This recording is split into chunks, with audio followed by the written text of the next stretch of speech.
नमस्कार, मी पंजाब डक. आज आहे 7 जुलै 2025 आणि आज या ठिकाणाहून माझ्या शेताजवळून मी माझ्या महाराष्ट्रातल्या शेतकऱ्याला अंदाज देणार आहे.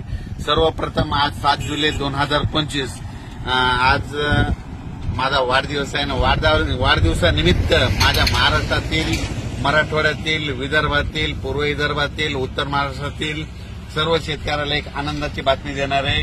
राज्यात आज 7 जुलै आजपासून राज्यात दुपारनंतर म्हणजे रात्रीच्याला म्हणजे विदर्भात, पूर्व विदर्भात म्हणजे 6 जिल्ह्यात म्हणजे वर्धा, नागपूर, भंडारा, गोंदिया, चंद्रपूर, यवतमाळ, अकोला, अमरावती या भागात जोरदार पाऊस पडणार आहे. म्हणजे तो पाऊस 7, 8, 9, 10 तारखेपर्यंत जोरात पडणार आहे, म्हणून त्यांच्यासाठी आनंदाची बातमी. त्याच्यानंतर आपण पश्चिमी विदर्भाकडल्या शेतकऱ्याकडे आनंदाची बातमी देऊ. पश्चिमी विदर्भामध्ये अकोला, अमरावती, यवतमाळ, वाशिम या 5 जिल्ह्यासाठी त्यांना सांगू इच्छितो, तुमच्याकडे 7 जुलै, 8 जुलै, 9, 10 जोरदार पाऊस पडणार आहे. त्याच्यामध्ये कोणी वंचित राहणार नाही, म्हणून हा अंदाज लक्षात येतात. त्याच्यानंतर आपण मराठवाड्याकडे वळू. मराठवाड्याकडील नांदेड, यवतमाळ, हिंगोली, त्याच्यानंतर परभणी, बीड, जालना, संभाजीनगर या भागातल्या शेतकऱ्याला परत एक आनंदाची बातमी देऊ.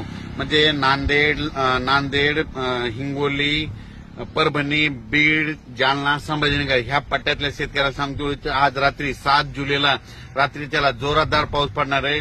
ज्यांनी पेरणी केलेली त्यांना जीवदान ठरणार आहे, म्हणून हा अंदाज लक्षात येतात. त्याच्यानंतर परत आपण वळू इकडे लातूर जिल्ह्याकडे. लातूर जिल्हा, धाराशिव जिल्हा, बार्शी जिल्हा, त्याच्यानंतर नगर जिल्हा त्या भागामध्ये थोडा म्हणजे विखुरलेल्या स्वरूपात पाऊस पडणार आहे ह्या 4 दिवसामध्ये 7, 8, 9, 10. पण तिकडे देखील या सर्वांना पिकांना जीवदान ठरणार आहे, म्हणून त्यांनी हा अंदाज लक्षात यायचा. त्याच्यानंतर नगर जिल्ह्याकडे वळू. नगर जिल्ह्यात देखील आज देखील खूप ठिकाणी म्हणजे 7, 8, 9, 10, 11 जुलैपर्यंत तिकडे जोराचा पाऊस पडणार आहे, पिकाला जीवदान ठरणार आहे, म्हणून हा अंदाज लक्षात येतात. त्याच्यानंतर कोकणाकडे वळू. कोकणातील संपूर्ण म्हणजे साताऱ्यापासून ते कळवण, नाशिकपर्यंत तिकडे जोराचा पाऊस राहणार आहे.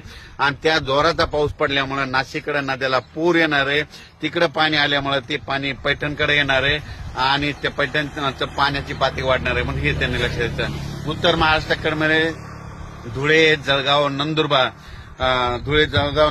जळगाव, जामोद या भागात देखील 7 जुलै, 8, 9, 10 त्या दरम्यान 4 दिवस दररोज वेगवेगळ्या भागात आज रात्रीपासून जोराचा पाऊस पडणार आहे, पिकाला जीवदान ठरणार आहे, म्हणून हा अंदाज लक्षात यायचा.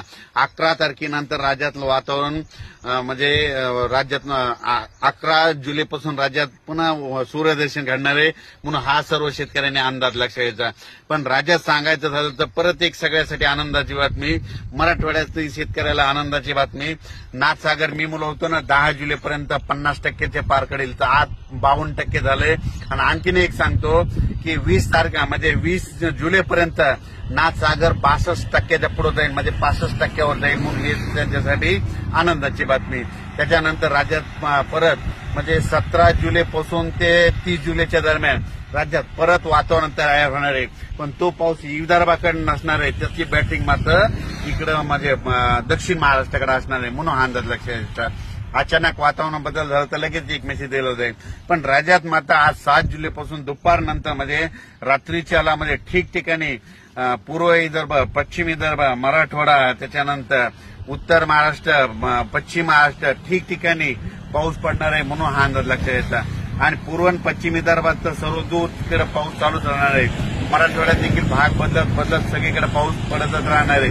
काही ठिकाणी रिमझिम पडत पण सगळ्या पिकाला जीवदान ठरणार आहे, म्हणून हा अंदाज लक्षात यायचा. आणि अचानक वातावरणात बदल झाला तर लगेच एक उद्याच्याला मेसेज दिला जाईल. धन्यवाद.